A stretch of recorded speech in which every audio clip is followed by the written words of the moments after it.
Hello, everyone. I'm Jake. I'm Hannah. Hello. Welcome to another reading of Dave Rubin's book, Don't Burn This Book, which is impossible for me to do because it's on my hard drive, which is very expensive, and I'd rather not burn my computer because it's my primary source of income. Yeah, and I wouldn't burn the book because he wants me to. I might drown it in the tub, though. Like Casey Anthony. No. Did she? I don't even know how that worked. I don't know. Don't take your rights for granted, is what this is called. Don't take your rights for granted. And that sounds fine as a cover. Sure. And it's much like a Jordan Peterson chapter title, where it's like, you know what? We're saying something that most people can agree with. It's a general thing. Like a palm reader.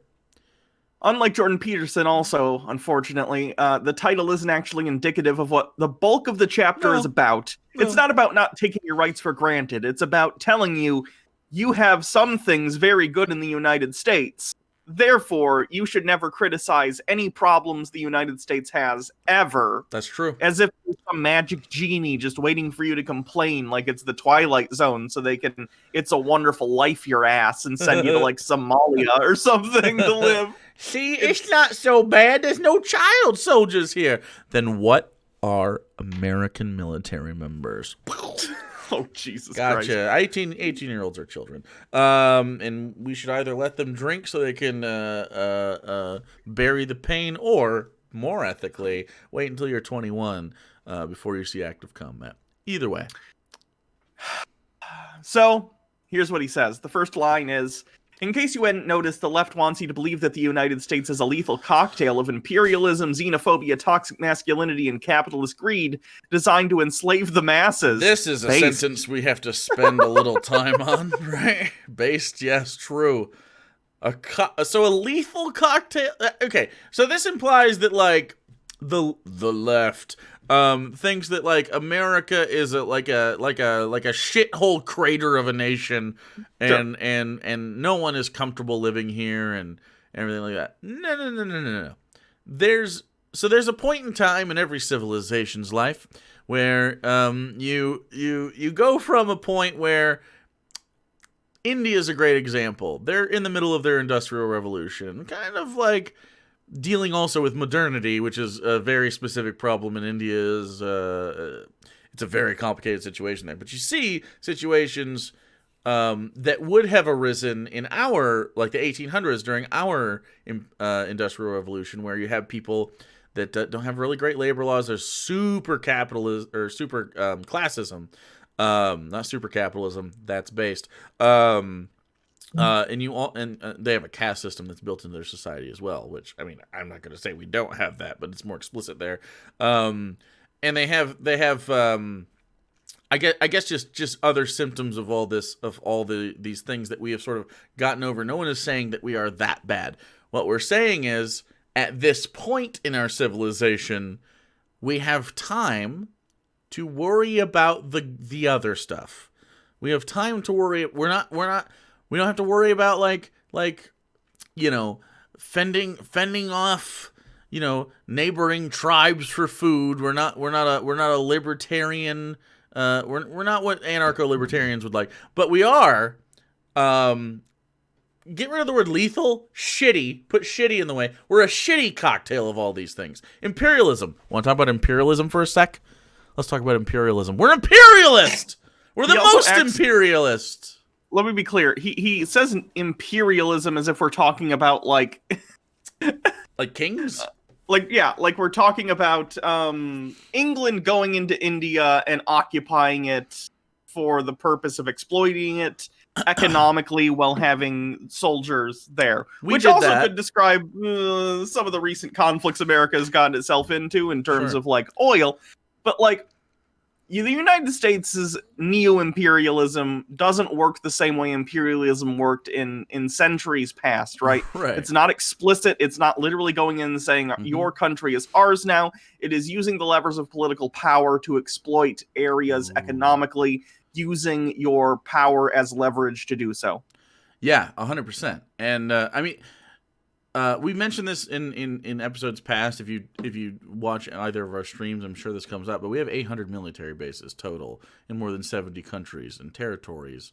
The Britain, France, Russia combined have 30 foreign bases, like bases outside of their country. Like that doesn't include the ones inside of our country, which we have a lot of.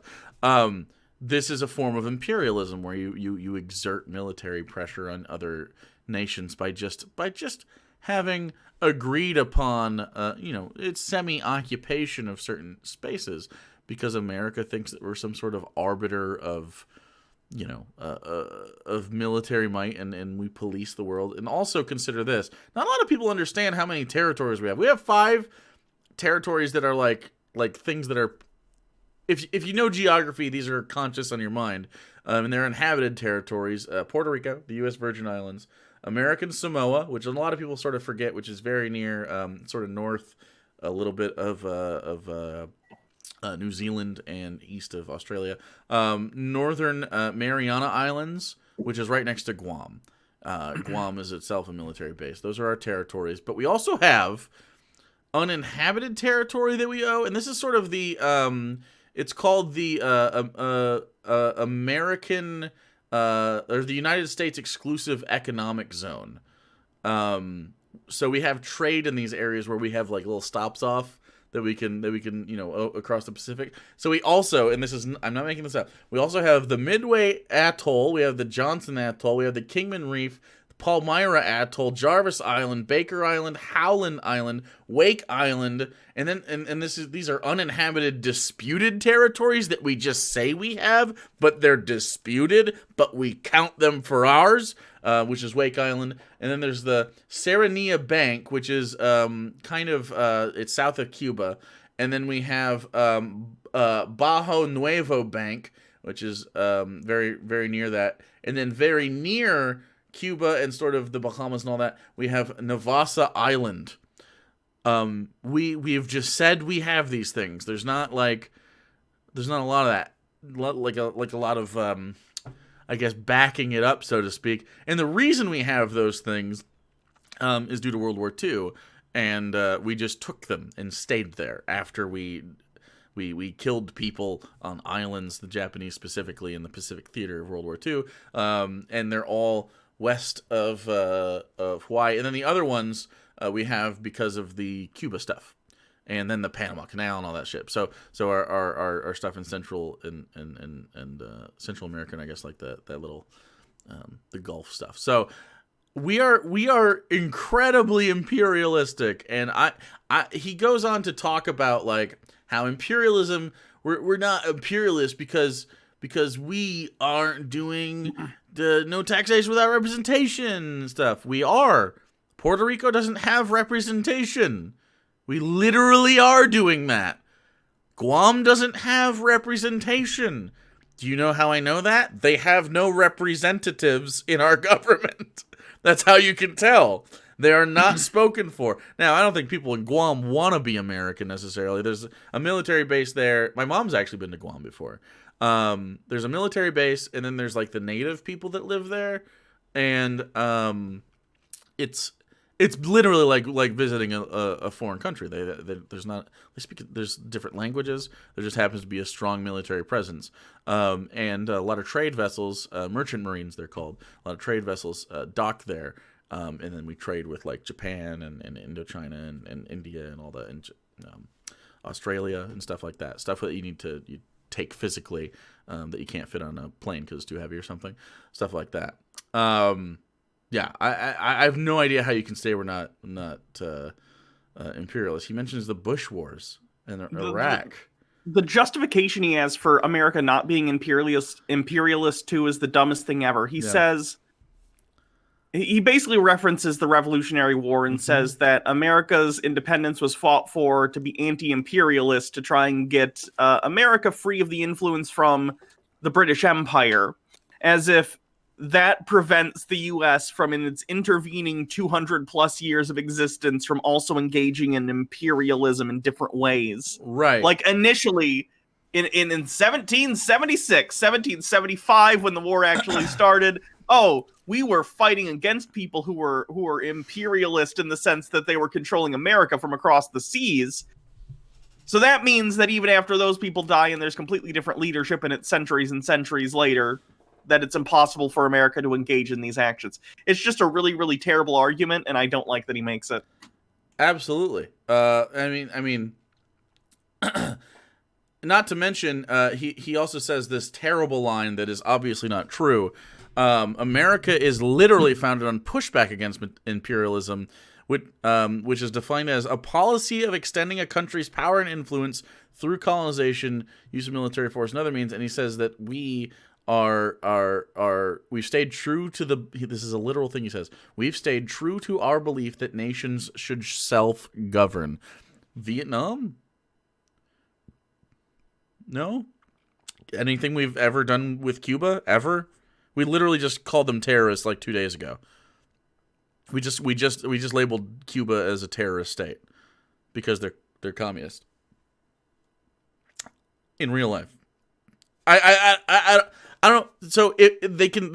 I mean, Iran-Contra, like anything that happens in South America, Venezuela is a great example. Korea is a good example. Like, anytime someone wants to do a thing where it's just like a little bit not capitalist, or in the case of Vietnam, they get independence from the French, and then they're like, well, we're going to be communist now. And we're like, nuh-uh. And then we bomb the fuck out of them. Like, what the... Why? Why though? We're not letting other people self-govern. Iraq and Iran, Afghanistan, like, we go in there and we're like, okay, you got to fight against Russia because we're in or I guess the USSR at that point, because we were in a proxy war and we can't actually do stuff. So you fight on our behalf, then we leave you there, and then when you do stuff we don't like, we're going to come back and bomb you again. By the way, this frustrates me. He says that in the Iraq War, and he does criticize it vaguely in terms of George W. Bush's invasion of Iraq, he calls it a blunder, and that's fine. But he also says that it resulted in the deaths of thousands of Iraqis, which is underestimating it. And I think it's misleading to say thousands, because you say thousands, hundreds of thousands, and you think, like under 10,000. No. The Iraqi Body Count Project, which is tracking from a time period of 2003, and this ends on April 2019, 183,535,000 to 206,107,000, depending on how they count certain casualties. Yeah. So we're talking about hundreds of thousands of civilian deaths. Yeah. We are not talking about... And not that it wouldn't be a tragedy if it was just like 5,000. That's still a tragedy, and it's still unfortunate and unnecessary. But like, there's magnitudes of tragedy, hundreds of thousands of deaths, absolutely, of innocent people. Yeah, and this is Iraq, which we're there for what reason? All. So, xenophobia. Let's talk about xenophobia for a second. We're xenophobic as fuck. You can tell because the last president before Joe Biden, who won the election against Donald Trump, who lost it, Donald Trump being the one that won the first time around, he ran on xenophobia, and it's very popular. Xenophobia is a really easy tool to... It uses fear. It sounds like populism because you can say something like they're taking your jobs. Hitler does the same shit, and I know it's Godwin's law, but like it's not too far off from normal far right political pundits or leaders that basically will scapegoat another just another culture or people that look different or whatever, another country even, to make them the bad guys. We did this with Iraq and Iran and basically all Muslims. We did this obviously with Mexicans recently and forever and always. We've done this with black people. We've done this with fucking Russians and Germans and all sorts of shit, Japanese and anyone that looks vaguely akin to a Japanese person, even if they're not. Like this happens all the time. If you don't think that America is xenophobic, at least, and this doesn't, again, I think he thinks that we have to have like fucking hoods to be racist or something, or we have to be like super exclusionary to be xenophobic. Like, but there's Japanese people. I go get sushi all the time. Get it? That's not what that means. We do have a large section of the population that's xenophobic. I mean, does he talk about xenophobia at all? I think the way he tells us that xenophobia isn't a thing is that he is from immigrants. He descends That from comes up in immigrants. in the next chapter. It does? Yeah, he deflects here by saying he has two immigrant friends who he uses to deflect from these accusations. Brigitte Gabrielle is the first one. Yeah. Talks about how, like, oh, Brigitte just absolutely loves America and thinks it's great, therefore it must be great. Interestingly, also brings up that she's listed as what is it? Hold on, I got a hate group leader from the Southern Poverty Law Center. So I looked into this to be like, okay, that's weird to put in there. Why is she considered the leader of a hate group for the Southern Poverty Law Center?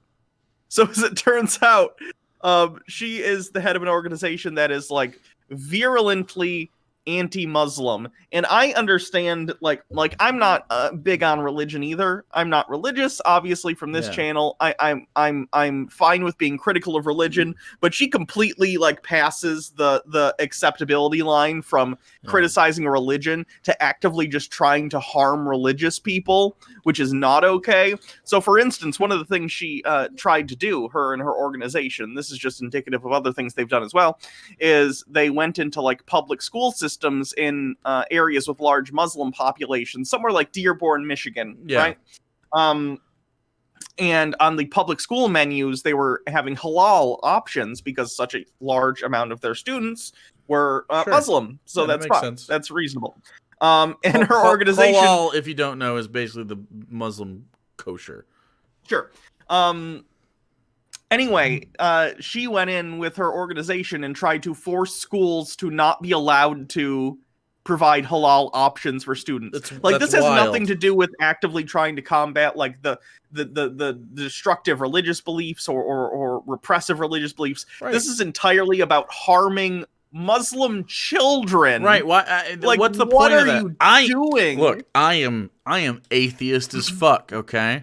I am. Yeah. There's at this point, I have not seen literally anything that would let me say, you know what, I believe in that as well. But they're children. They don't make a choice necessarily to be religious. Like, it's not their fault that they're born to Muslim parents. And I hope they're happy with however their life turns out. I hope they're happy. And one way to make sure they're happy is make sure they have food to eat so they can learn. The best way for a religious child to not be that anymore is to learn stuff. And the best way to learn stuff is with a full stomach. We should feed kids more often in school. Frankly, we feed them twice a day if they hit breakfast in the morning. My school had a little snack cart that came around. Did you guys have that? We had to spend $1 on it though. It was a little. We had like in the cafeteria there was a little center thing that was open sometimes that was like bags of chips and candy and sodas and stuff, and you could kind of hit that up between classes or whatever if you wanted, something. But... Yeah. I think we should I don't know. We should really push for better nutrition in schools. I think we'd see if that's one lefty thing you ever introduce to just public schools in general. I think you'd see a marked increase in one generation in the just success of a generation, I guess. If that makes sense. Just due to the fact that you can learn better. Is there any more xenophobia? I mean, a lot of this is xenophobia stuff where he talks about like how a Muslim person killed this guy who was critical of Islam. It's like, yeah, sometimes that happens. There's extremists. Did you know that American right-wing Christian extremists do the same thing? Are we talking about that at all? Again, he like you said, he deflects the entirety of criticism from America by using the examples, and there's a second immigrant individual that he uses and says, like, she went through all this and this and this and that, and therefore America's good. It's not. That's whataboutism. That's whataboutism. It's perfectly fine for me, and I've said this before on this series. I've said there are many things I'm grateful for in America. For instance, I'm trans, and even though the state of like trans healthcare is shit and people are mean to trans people in the United States, I can recognize that relative to the history of the world in the last couple hundred years, I'm not being murdered in the street for this. Usually, at least not by the police typically. Yeah, Let me put and it you're that also way. and you're also not a person of color, so it helps a little bit with that Sure. statistic for you. Like Yeah. if I go out, and obviously the murder rate for trans women is really, really ridiculously high, so that's still a problem, and I recognize that as a problem. But if I go to the store down the street in like this, Yeah. more or less people might give me weird looks or whatever, but they're not gonna immediately confront me and stab me. Probably. That does happen. But either way, I can recognize I'm Yeah. glad I'm not in a country where they're going to throw me off a roof. That, however, doesn't mean that the That's United not the States bar, becomes... though. Right, that's not the Yeah. bar. Saying that you have it better doesn't mean things can't still be better here. Yeah, right? it's so weird that, like, okay, we're the tippy top. Even pretend we're the tippy top of all of these things. We're not, right? And I don't think any one country necessarily is. And frankly, we're probably one of the closest to be the number one in all the things that you want to be. But we fail in so many of them that it just doesn't make sense. Like, we're like happiness indexes, economic opportunity for all classes across the board, fucking infant mortality rates.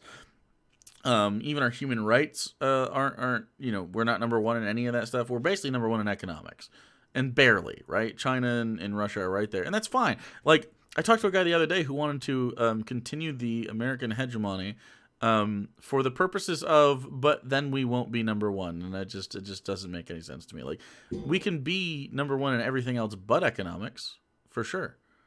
We could probably do all three we could probably be the best at everything if we want to, because America is so uniquely positioned, like literally geographically in the world, where we have this vast natural resources. We're also isolated by giant water masses. We have pretty peaceful states of the world to the north and south of us. We're very lucky. We are very lucky to live in a place that we live. But we have supreme deficits in many areas that all we want to do is address them and make them better. It's actually making America great again. Whatever the again part means in that. We're making it great. And like, it doesn't make any sense. He goes on to say about toxic masculinity, and apparently his thing about toxic masculinity is, look, we don't have toxic masculinity because we have people who are human rights advocates who are against things like female genital mutilation. Theo Van Gogh, a film director, made a film called Submission, where he criticized the treatment of women in Islam. He got murdered by a Dutch Moroccan Muslim, which, by the way, Morocco and Deutschland, or I guess Finland in this scenario, right? That's what they called the. Wait. What's a Dutch person? Where's a Dutch person from specifically? Where is a Dutch person from? I always it's the Netherlands. I always fuck that up because Germany calls themselves Deutschland and everything. And so it's West Germanic. But either way, this is not your standard Middle Eastern. Morocco's North Africa. Like this is come on. This guy has different lived experiences, and apparently, he got mad at this thing, and I don't like this. It's like the Charlie Hebdo thing. Does anybody like that happened? No. Do we think Charlie Hebdo can do what they want? Free speech? Yes. Was it a volatile thing they did to provoke Muslims? Probably. Is that an excuse? No. So I mean, we can agree on these things. It's fine that we agree that there's but that's not what toxic masculinity is. Toxic masculinity is not going, I don't think women's vaginas should be cut and mutilated and their clitorises removed. That's not toxic masculinity. At best, that's like an aspect you get right about your masculinity. Toxic masculinity. That's just not being shitty and wanting to mutilate people. Toxic masculinity is not made up for by promoting equality or whatever you think you're doing on the good part. Toxic masculinity is specifically the bad aspects socialized that we experience and associate with masculinity. For example, I watched this amazing stand-up the other day, and also content warning for sexual assault. I watched this amazing stand-up. It was called X. It's by Daniel Sloss, who this is his second that I know of. I think I've only seen two. It's his, I believe his second stand-up special on HBO. He did another one before, and he talked about he basically does stand-up. He's from the UK, and he does a fantastic job. He talks about his trauma with in the first stand-up, dealing with his sister who died, and talking about how that was rough, and he uses comedy to kind of have a serious conversation but also be funny about it, and it's really well done. It's a very well balanced show. In X, he talks about how one of his friends was, and again, content warning, one of his friends was sexually assaulted by one of their other friends, and there was this really prescient moment, and I think it was beautiful, and I feel like I learned something, because most people, especially men, but most people experience like anger to this, which is justified. Like if someone gets sexually assaulted, especially by someone you trust, that makes it even worse. And there's that anger, right? And then so Daniel and a bunch of his friends, who were friends with the woman that got assaulted. She's also sort of a comedian, I think. And she hangs out with a bunch of guys. Their reaction, like 4 of them, was like, "We're gonna go beat this guy up," and her response was no, because then that makes him a victim, and that's and part of his stand up was understanding his own toxic behavior and trying to work through it, because we're testosterone beasts that, you know, it's hard sometimes to not lean on your base instinct when bad shit happens, especially. And he's like, I learned so much that moment. I did too, because I never considered that. I was like, that's like, this guy doesn't deserve, you know, the respect of bodily autonomy at that point, from that group of friends. Like, it's a violation, and it makes so much sense to not give in to that, and it was just fantastic. So that's kind of an aspect of toxic masculinity, a thing we think might be even good, and I don't think a lot of people would shed a tear if a rapist got their ass beat, but at the same time, it's the toxic aspects of I lean into aggression, or you know, the way that there's toxic masculine things that aren't aggression, like the expectation that a man needs to make more money than his wife, and be the breadwinner. And if a woman does a thing that's better than him, it's some sort of a slight. You have to, you know, and you know, there's a bunch of different stuff. And women experience this too. There's lots of toxicity socially, but toxic masculinity is very clearly a predominant aspect of social toxicity that we have to address. So he doesn't even approach the topic. He doesn't even understand the topic. He just thinks toxic masculinity means men are bad. And he's saying, like, but these men are good, but that's not what it is. So, last, capitalist greed. How do you defend that? I don't know. Don't know how. Do you know how? I mean, Dave Rubin actively engages in it. It's like his whole thing is a grift. So, yeah. I don't get it. He says stuff like, where was it? It was oh, where is that section? He basically writes that we want other people to have the good, like, we're spreading capitalism, we're spreading free markets, and that's like part of the good capitalism. But either way, let me see if I can find it, because it's actually like gross the way. Yeah. I love America because it is based on classical liberal principles. Political freedom and free enterprise is what makes America a superpower. Many immigrants flourish in America because we're drawn to these principles. This is a quote from one of the people that he talks to. It's a shame that so much of American left doesn't share the same thankfulness. It's again, the left, we understand that there are aspects of America that are super cool, right?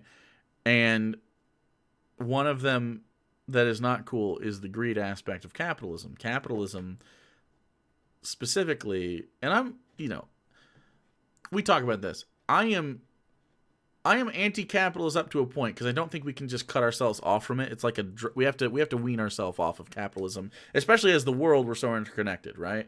It's just from a pragmatic point of view. From an ethical point of view, fuck capitalism. But from a pragmatic point of view of trying to make sure that we have a smooth transition as we near the end of the usefulness of American capitalism, which we are. I mean, and when I say we're moving out of it, I mean it's going to take generations to get there. However, there are aspects of capitalism that we allow to fester and pervade society in a way that is harmful to Americans and the free market. A great example of this, of course, is healthcare. You have a limited market. And insurance is already, like, if you're in network, your insurance is kind of how single payer works with less money, which means you pay more, which is bad. In an actually free situation, you wouldn't have to be locked into a contract like a cell phone to get health care. You wouldn't be locked into certain doctors. You wouldn't be locked into certain hospitals. You wouldn't be locked into certain amounts of care. You would, under your coverage, you'd be able to get any doctor, any hospital, anywhere. This is a good thing for consumers, which capitalists like. Any sort of free enterprise of that. The only thing it does is it takes the ethics and it puts ethics first instead of capital gain. Because capitalism, the number one thing is hoarding capital. There's lots of examples of this. Can you find that section that he was talking about it? If not, that's fine. We could just talk about in general the problems with this. The idea that capitalist greed isn't a bad aspect of America. What are some of the things you think of when you think capitalism bad? Like, what jumps out to you besides healthcare, obviously? Private prison systems that incentivize locking people up for longer periods of time for less severe crimes. So I found out how much they make, by the way. Okay. It's like $115 per person per day. Yeah. So that's a lot. It incentivizes them. It's $1 billion enterprise. What else you got? Let me see. Incredibly ridiculous class divide between people who own businesses and basically sit around and do nothing, whereas the people who actually make the business function are barely getting by, sometimes having to get multiple jobs, not being able to afford healthcare. An entire investor class basically live off money they were given from their parents. While meanwhile trying to use that money to lower their taxes, making society basically insolvent because it can't afford to function as a government because it continually gets lobbied by said wealthy people to reduce their taxes. Yep. It's ridiculous.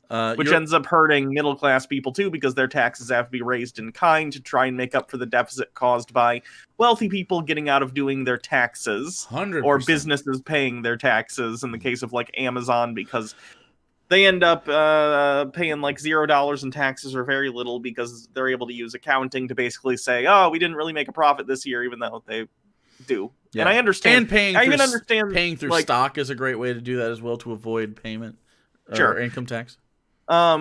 Rich people being insulated from the consequences of their actions. See, when I was young and I was taught about like capitalism in school, I went to a Christian school, so I don't know if this was gone over in like public schools or whatever.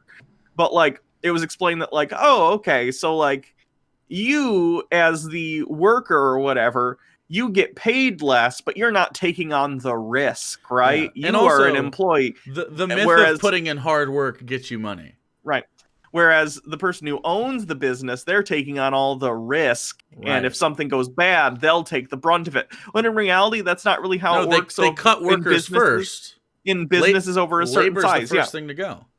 Yeah, labor gets shit on, and then people at the top leave with their golden parachutes, and they're fine. So it's frustrating that we get taught things that are not accurate about how the world actually works. And I can understand the thought in like a small business. You own who knows what, a small convenience store somewhere, and stuff. The last video store. Sure. I can understand that the risk is on the owner there because they probably leveraged their own like private stuff against the company. But that's not what we're talking about with most companies in America, because most companies in America aren't small businesses. Right. They're part of large corporations that are completely divorced from their workforce that don't care what happens to them. 100%. And a really big problem with capitalism, and this solves the old well, the owner takes the risk. Entwining capital with survival is a big issue. Survival is a human right, and because we are America and we're the best, anything you need to survive should be provided to you at any point. I don't mean excelling, which a lot of capitalists could have said. We're going to give everybody a house? Yes. Well, an apartment probably. A shelter. I don't need it to be great. Like whatever your first apartment was is the minimum I want someone to have to live in, right? And that would change based on standards around the country and stuff. And over time, you could be like, okay, well, we have a federal standard of minimum living or something. But for now, we can overnight fix homelessness. Homelessness would have to be something you opt into. The fact that we can do it and we refuse to means we're a shitty fucking country. And the fact that we criminalize poverty is a big problem. Like the fact that, like, have you ever thought about how fucked up it is that if you don't have any money, it costs money in your bank? Yeah. That doesn't make any fucking financial sense. That doesn't make any sense from a bank's perspective. It doesn't make any sense from a capitalist perspective.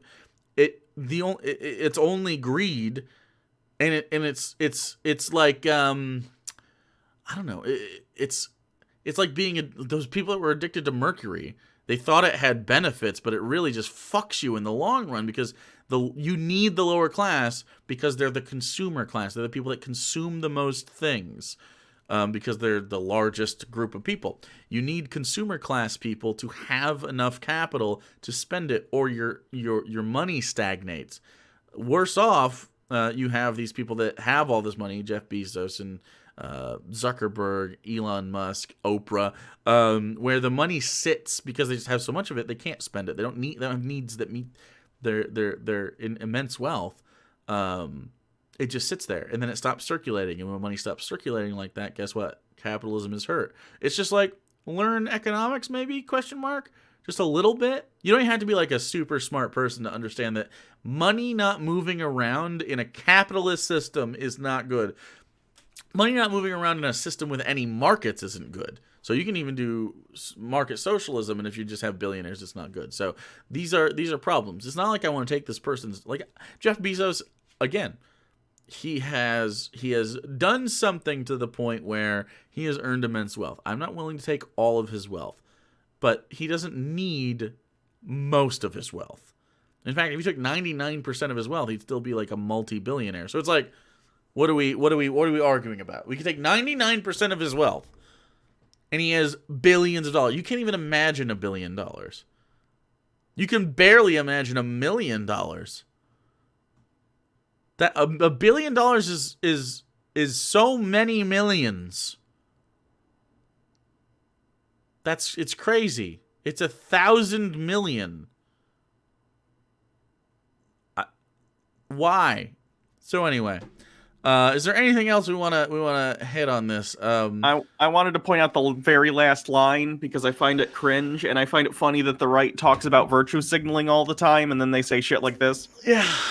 When's the last time a Democrat stood proudly on stage and said the words like freedom, liberty, or constitution? Not a liberal, a leftist. Surely it's time to show them the like.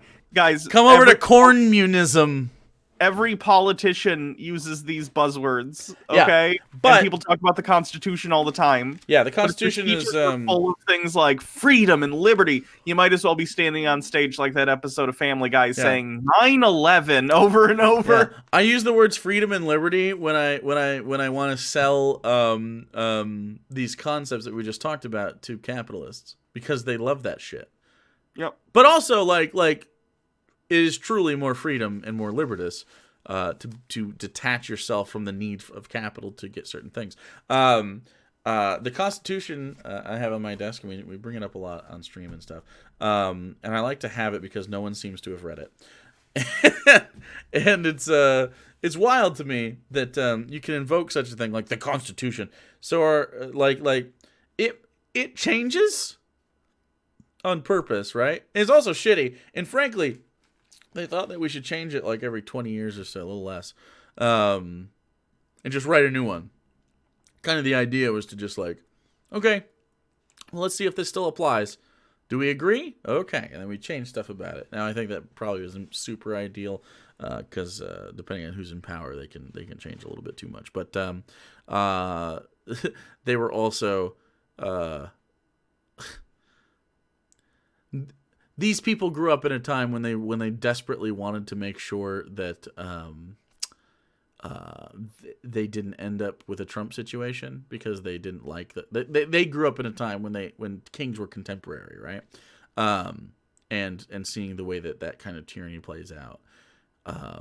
So given all their faults, the founders of America, in the United States, they did have some sort of prescience in that regard, and we seem to have forgotten it. There are actual Trump MAGA people that are imperialists now because they just like Trump a lot for some reason, which is weird because Liberty Hangout. Liberty Hangout, who blocked me because he's a fucking coward. It's Caitlin Bennett's poopy husband. And people like John Doyle who are just like, democracy is cringe, bro. We should do like a philosopher king style, and of course John Doyle will be part of that. Like, only if you're educated, bro. You make a delicious chicken teriyaki sandwich. That is not an education. Although he's moving to Texas, I guess, so he'll be out of our state, which is good because I don't want him making our state more purple than it has to be.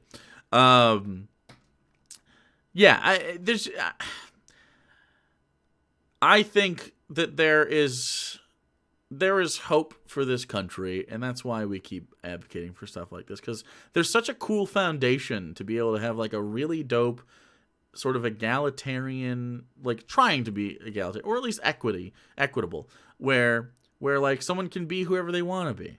Someone can it starts with stupid conversations like sexuality and gender. These should be no-brainers for someone that likes free. You say freedom and liberty. That's a no-brainer. None brain needed.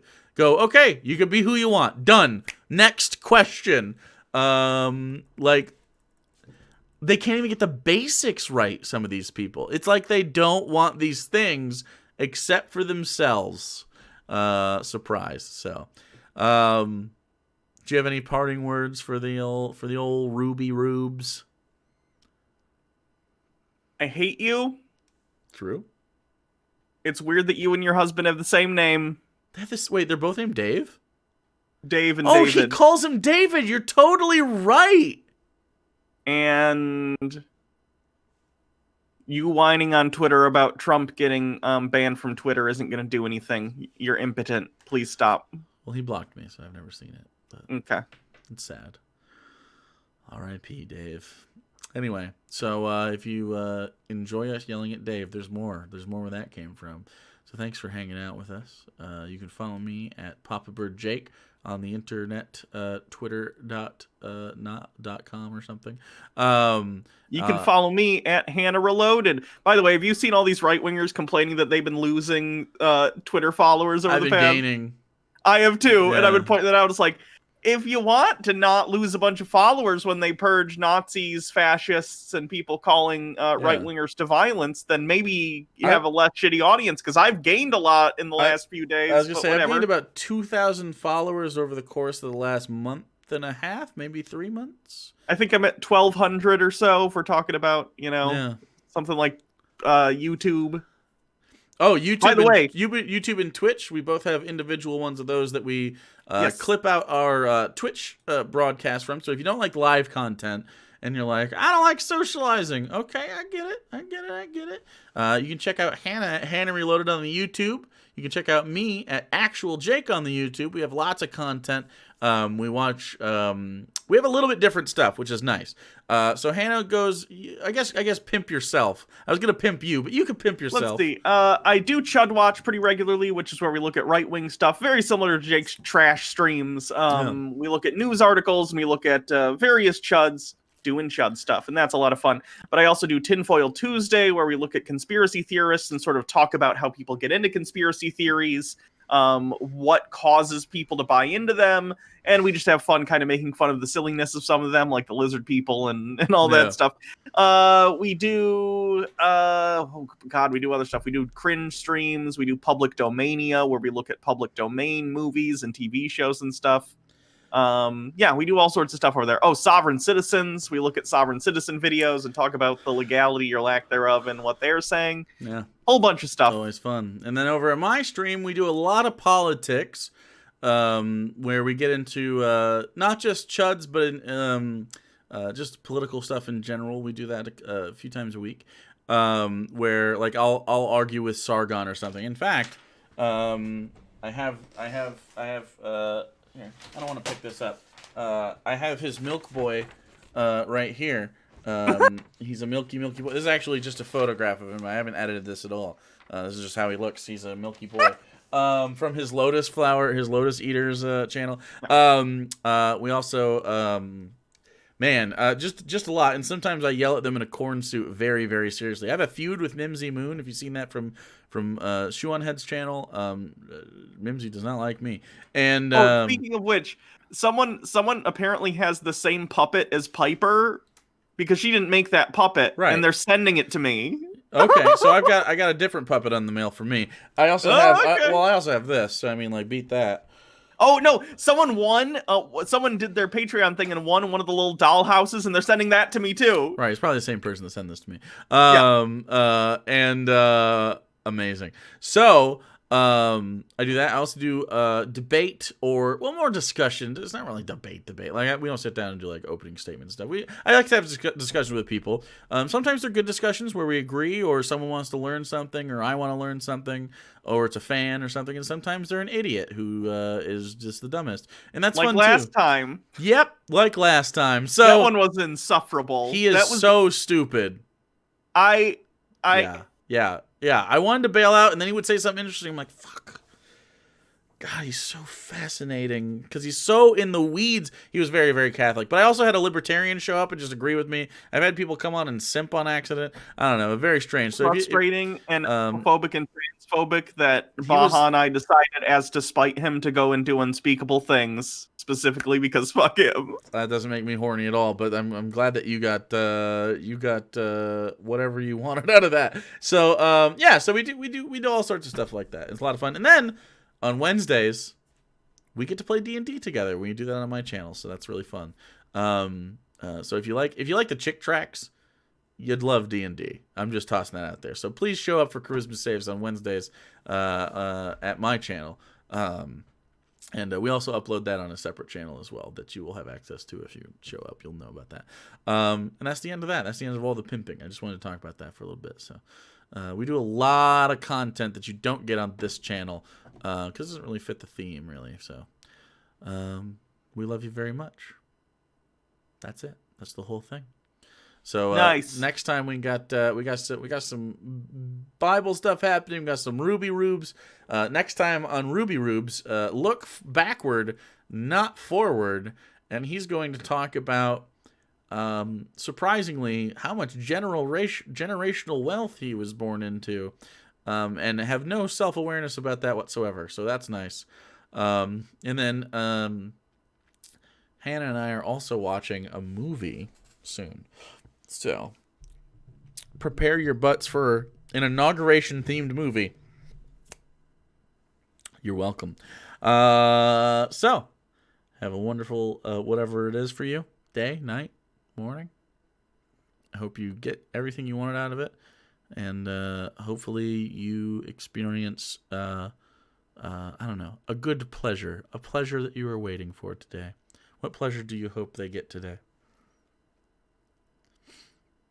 I hope they get like a pair of socks that are just like perfect, like fluffy and like cushiony and like that. Yeah, ooh, a good pair of socks. Hell yeah. Baha thinks that socks are prisons, and they're wonderful pillows for my feetsies, and I can't. I'm a switch in this scenario. So.